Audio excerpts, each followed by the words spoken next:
All right, I want to thank Clark for that introduction and thank Revolution Books for putting this event on. And I mean, let's get into it. Let's get into taking the bullseye off the backs of our young people, ending stop and frisk, racial profiling, and mass incarceration once and for all. Now, to get into this, I want to go back to when we were starting this civil disobedience campaign and just tell you one out of very many stories that we ran into. I'm out in Brooklyn building for a protest out in Brownsville around stop and frisk, and a young woman, a teenager, walking along with her bike comes up, and she says to me, I got stopped and frisked one night last week. I was riding my bike home from my late shift at Burger King. The cops stopped me and they said they wanted to frisk me because there was a lot of activity of prostitutes in that area. Now, stop and frisk is not the way to find prostitutes. I mean, what are you going to frisk on somebody that shows you that they're a prostitute? And I mean, I haven't paid a lot of attention, so maybe prostitutes go looking for Johns riding around on bicycles, but that's not what would occur to me. So that's one story. Let me give you one more story. Monday night, I got an email from a woman who has been working with the Stop Mass Incarceration Network here in New York City. And she told us of her and a friend being accosted by police. They were taking flyers over to another friend's house, another person who works with the Stop Mass Incarceration Network, but that's not why the cops accosted them. They were just stopping cars and wanting to know what people had in the cars. So they were just delivering these flyers. So while the cops were talking to the woman in the flyer, the guy gets out and walks because they're almost to where they're delivering the flyers. Turns out to have been a big mistake because then the cops accosted him, sicked a dog on him, knocked the flyers out of his hand, knocked his phone out of his hand. Then they ended up arresting him for disorderly conduct and littering.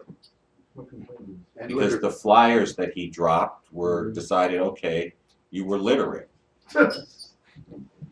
So this person who sent the email goes to the police station to try to get him out. The desk sergeant asks her, what do you think about stop and frisk?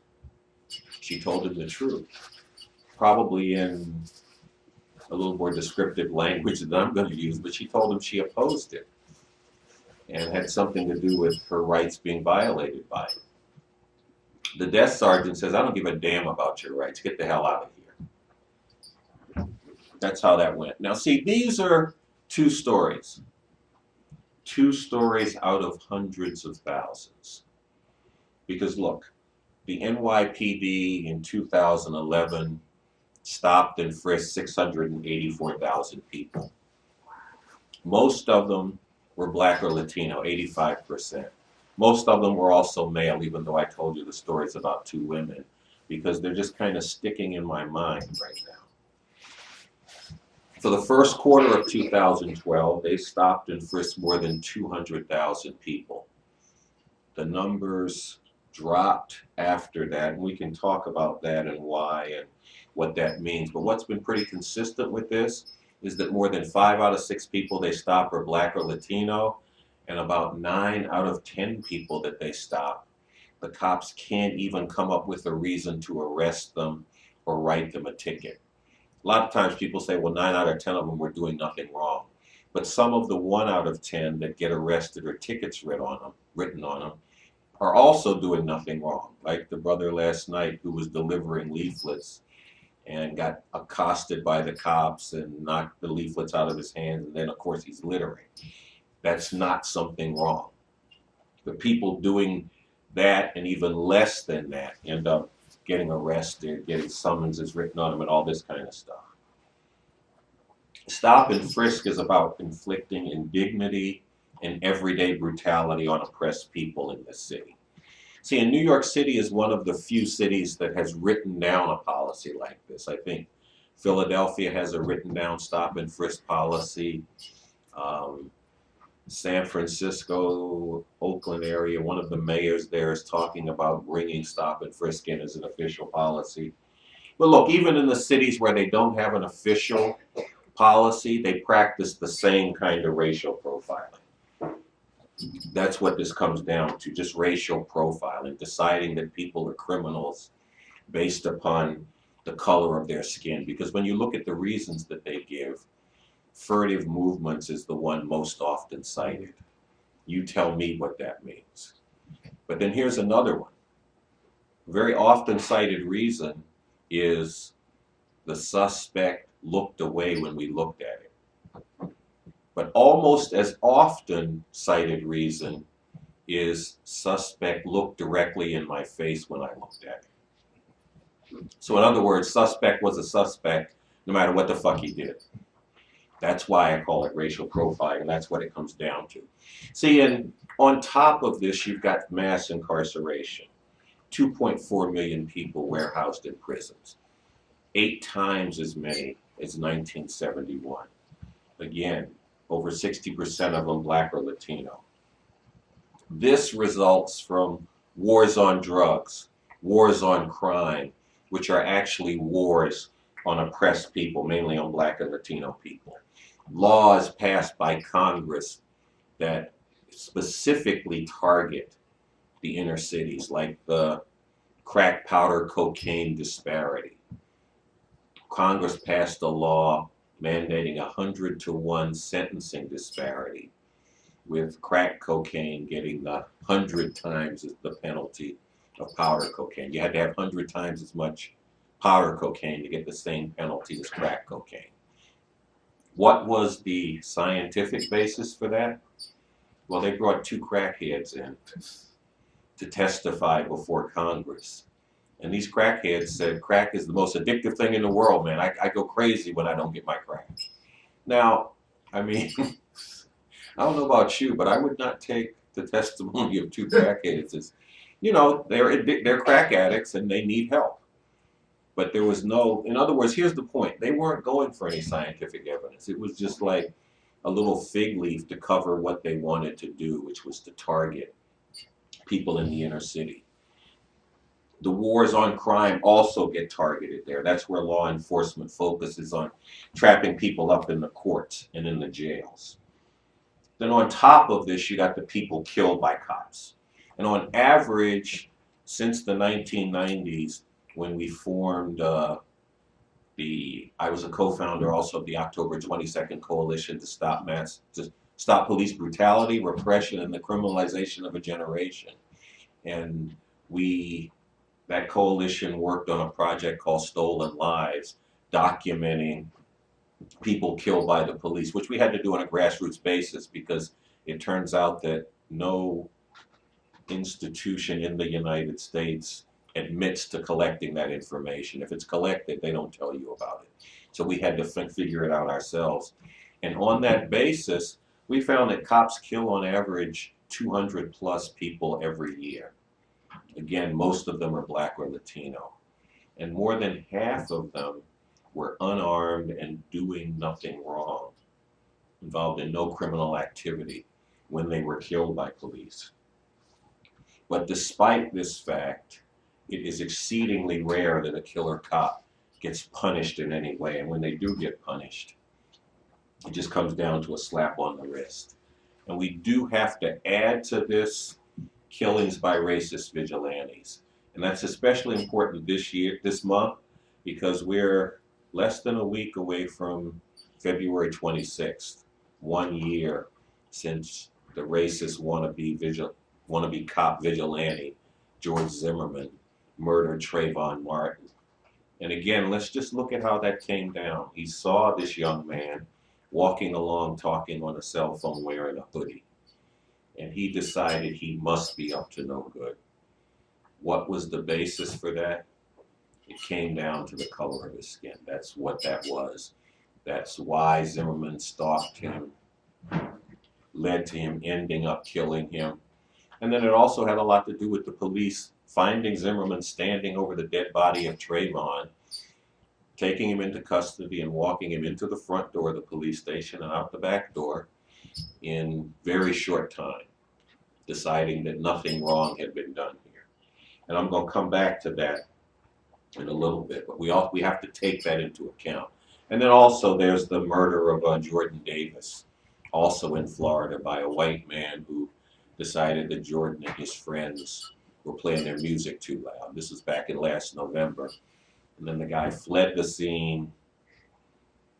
Then when he turned himself in because they got his license plate number, he cited Florida's stand your ground law, just like Zimmerman. Now, all of this is why I talk about the criminalization of whole sections of people in the society, especially young blacks and Latinos. Here's how the law enforcement system comes at them: guilty until proven innocent, if they can survive to prove their innocence. See, and we gotta bring in that part about if they can survive, because Ramarley Graham, who was killed on February 2nd of 2012, when you look at the cop's story about why they were after him, they said he had a suspicious bulge in his waistband. In other words, they wanted to stop and frisk him. They just didn't catch up to him until he was in his house, and they ended up murdering him. So our youth don't always get to survive to prove their innocence. We could also talk about Amadou Diallo in that context. See, and this is why I say the system has got a bullseye on the backs of our youth. In his talk, Revolution, Why It's Necessary, Why It's Possible, and What It's All About, Bob Avakian, the leader of the Revolutionary Communist Party, citing someone who had studied the history of black people and lynching, said that in the era of lynching leading up to World War II, every black male had a death sentence hanging over his head. This expert said, this historian said, it might be carried out or it might not, but it was always there.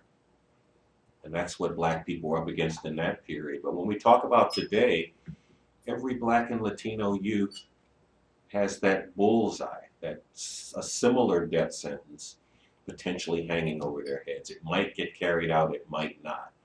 And I say that because when you look at the circumstances around Trayvon Martin, what was it? Was it that this was a youth who was doing something wrong? Was there something about him beyond his black skin that led to this? The same thing about Ramarley Graham, Amadou Diallo, Brother Cuevas, who got killed by a cop who was called in by Cuevas and some other people because their store was being robbed up in the Bronx, and the cops shot one of the victims of the robbery, you know, not the robbers. That's what this comes down to. This concentrates the oppression that has been heaped on black people since the first Africans were dragged to these shores in slavery chains centuries ago. The forms of this oppression may have changed, but the horrors it has come down to remain constant. And these are horrors that were built into the fabric of this capitalist system.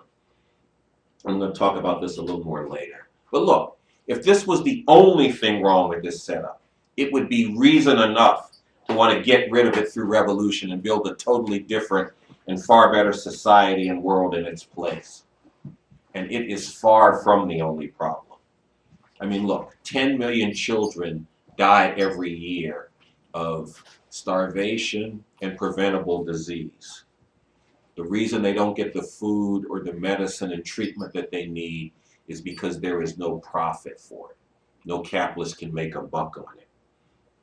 There's the degradation and brutality that are inflicted on women here in this country and around the world. There's the death by long distance that gets rained down on people in other lands by the drone missiles that the U.S. sends hurtling down on their countries. There's the ravaging of the very environment of the planet. Uprooting these and all the other horrors once and for all, it's going to take revolution, nothing less. It's going to take a revolution that gets rid of this rotten capitalist system. abolishes its economic relations and its institutions of exploitation and oppression, and replaces those with a whole new society with totally different economic and social relations, a society that's in transition to a classless communist world. Now, right now, it's a very important time for those people like me and some others here tonight who see the need for this kind of revolution. But it's also an important time for anybody who's disturbed by having to live in a world where this happens. Somebody who actually thinks about, well, why is it that Black and Latino youth get come at by the police like this? Why are they warehoused in prison? Why does this go down?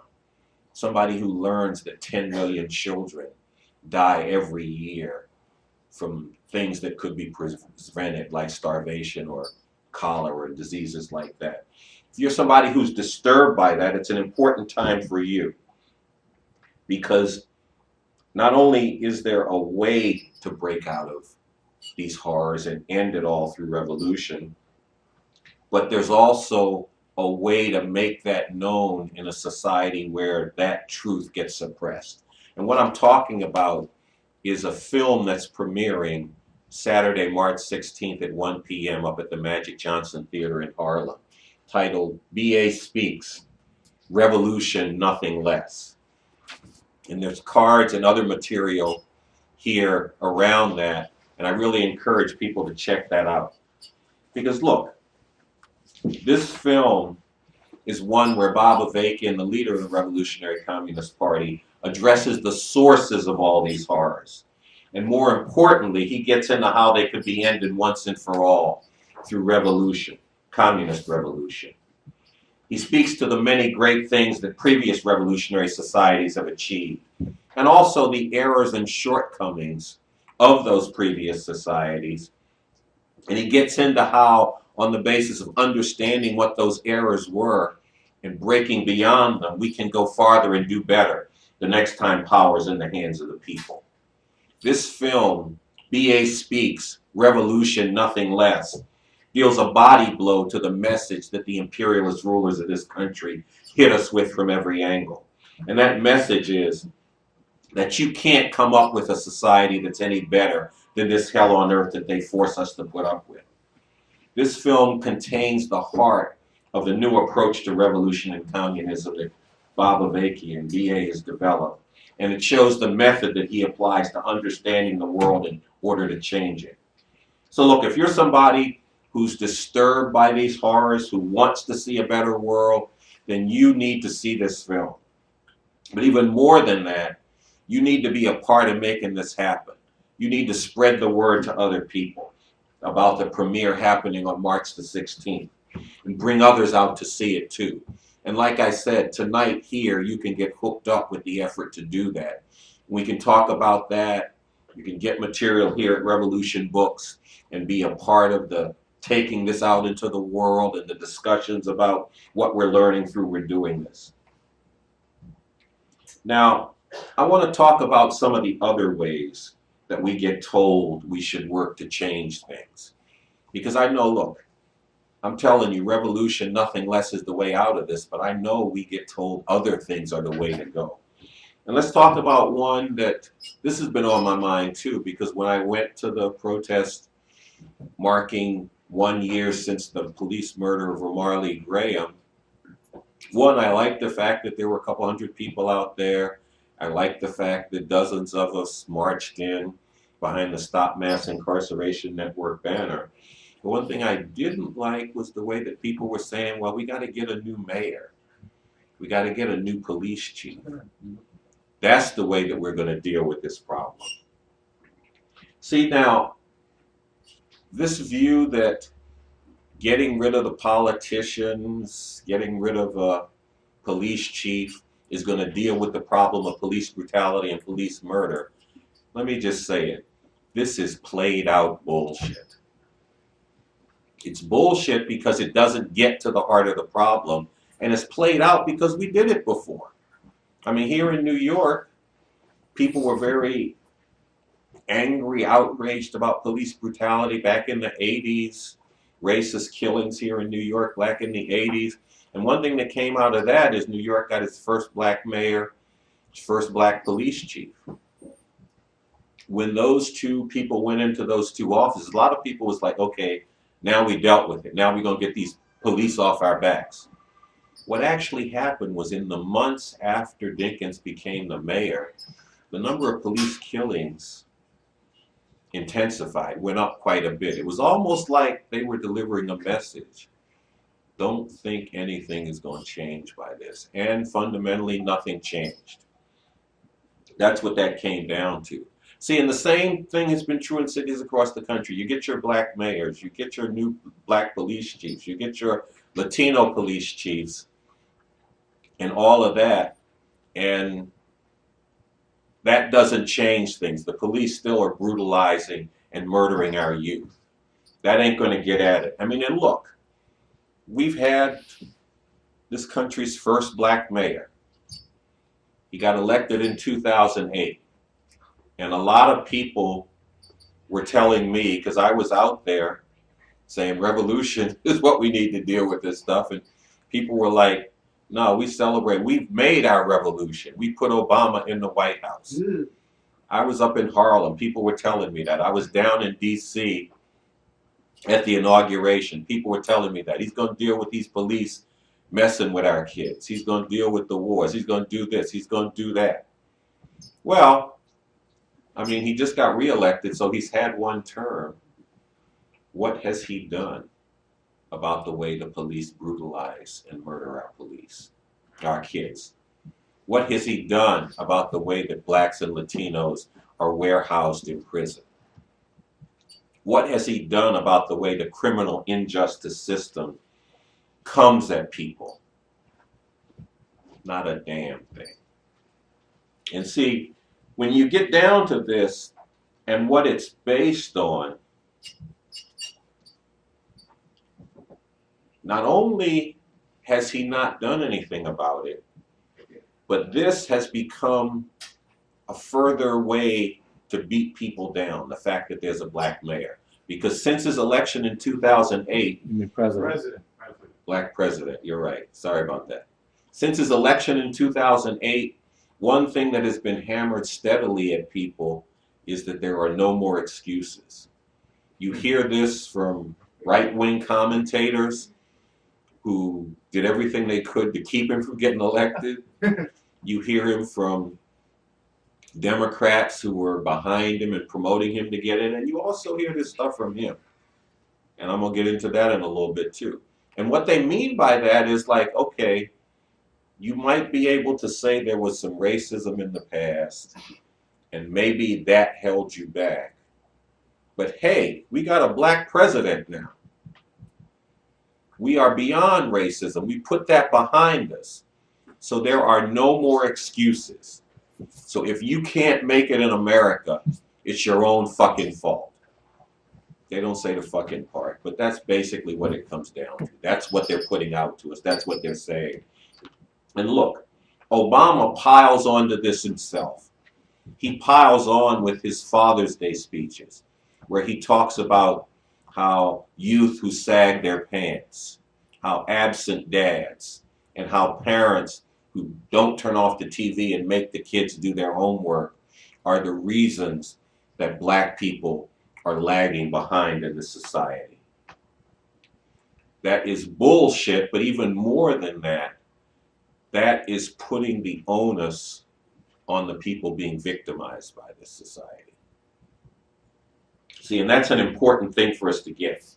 Now, I have said many times that Obama and other blacks in these positions couldn't do anything about this if they wanted to, and that they don't want to.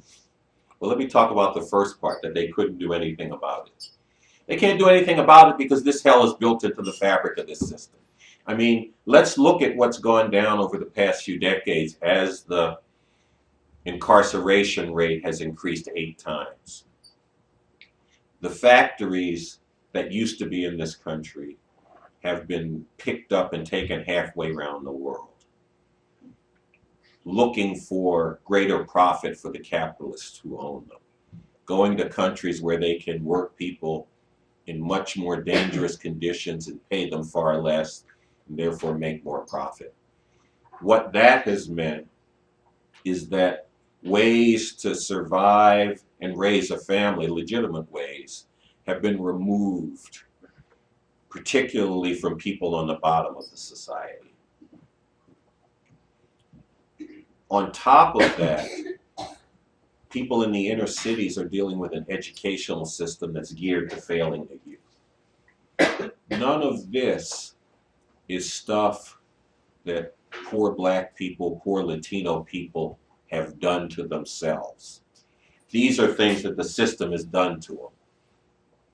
You get a black mayor, you get a black police chief, you get a black president. What the role that they play is that they preside over the continuing approach to dealing with that problem. And what that approach has been since back as far as Nixon, you know, and in case some of y'all are a little too young to know, Nixon was the president back in the 60s going into the 70s. And he said at a cabinet meeting, this is reported by members of his cabinet, he said, the problem is the blacks, and we have to devise a method of dealing with that problem that doesn't acknowledge that that's what we're dealing with. That's in the Mamiya movie. Well, that's in a lot of things. That's out there. This is something that he laid out.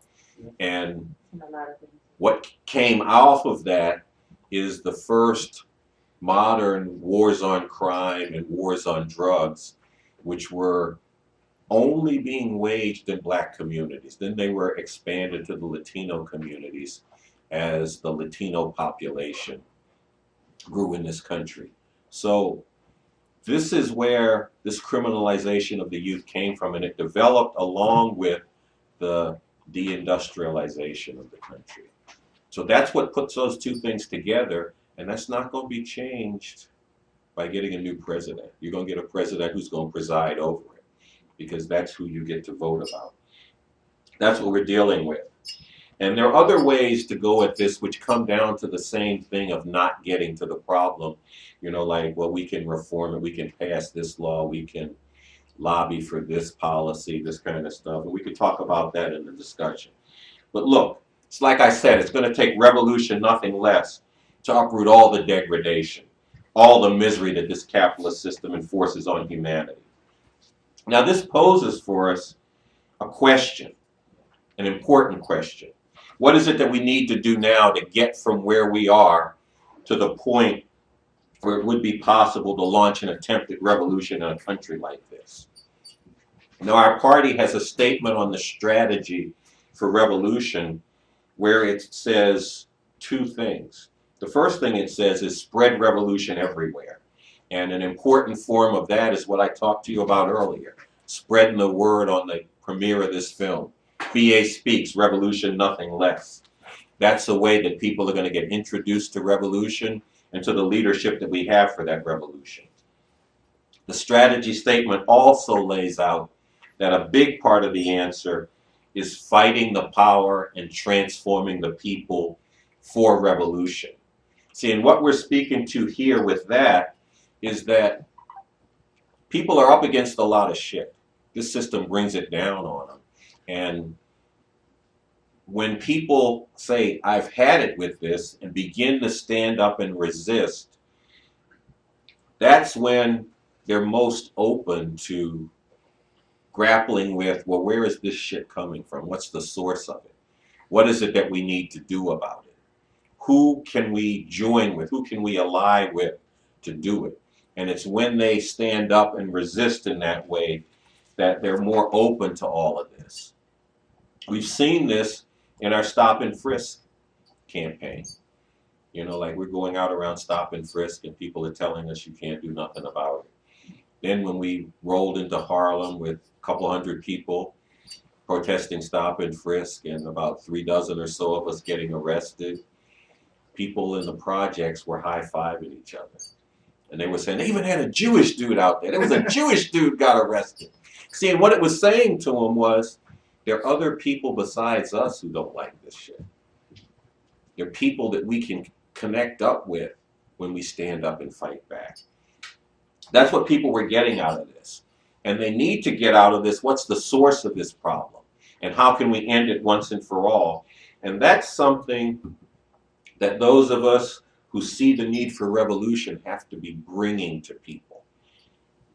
Because look, the Stop Mass Incarceration Network, which I was a part of forming back in July 31st of 2011, it was on my birthday, that's why I remember the date. That network has issued a call for people to act on February 26th.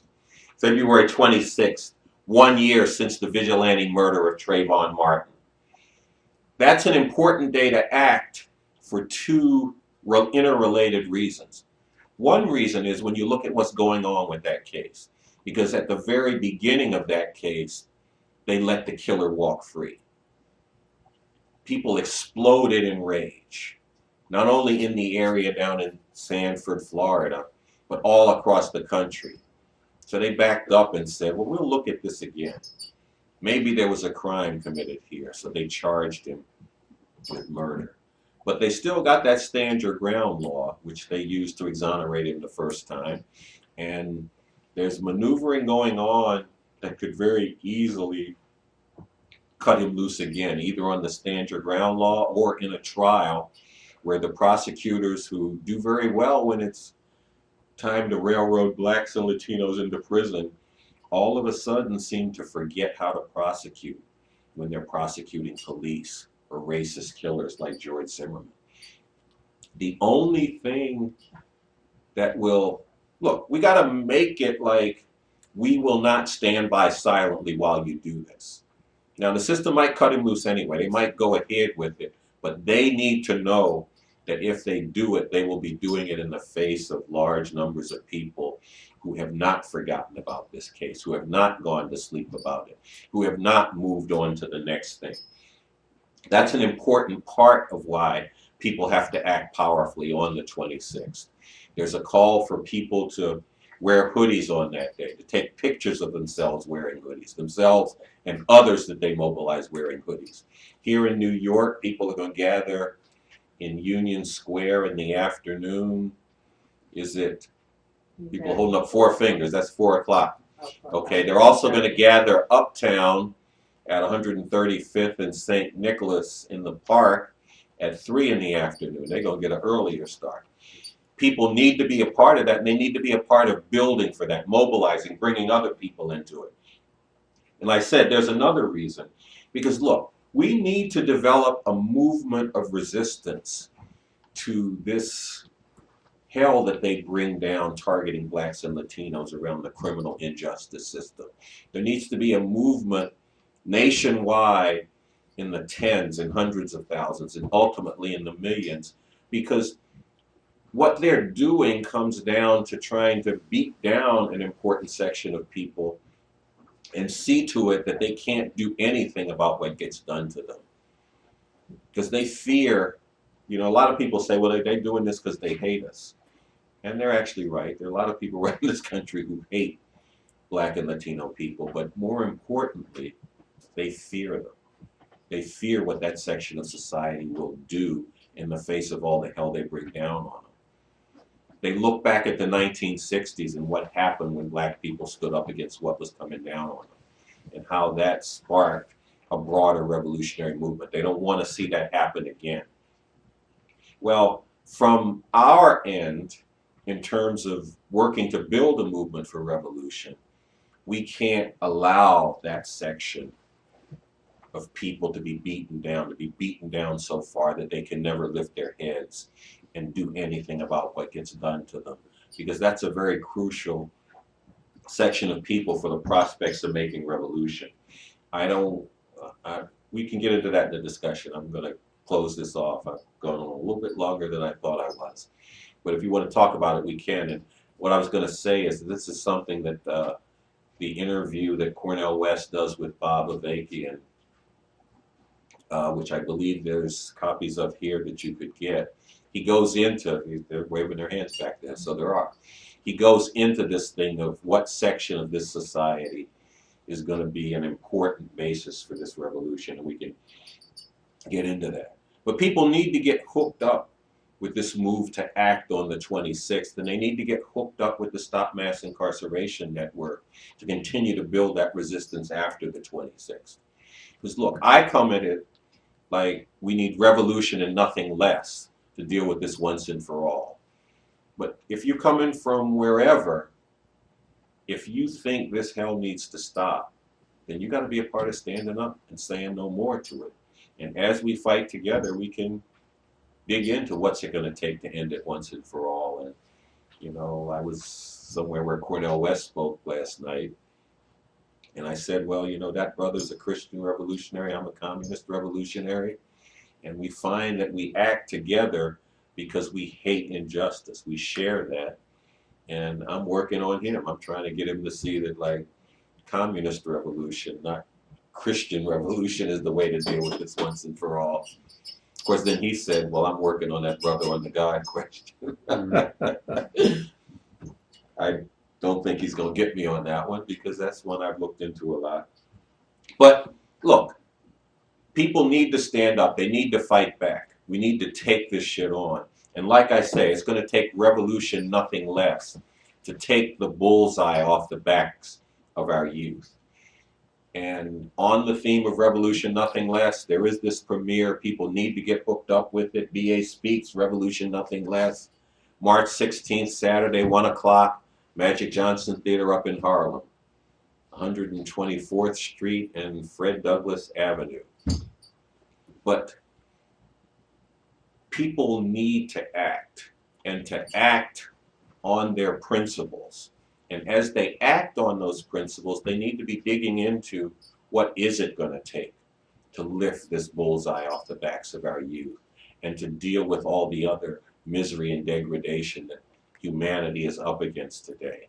And I'm confident that a lot of people will see, like I see, that all of this is rooted in this capitalist imperialist system, and we need to get it off our backs once and for all.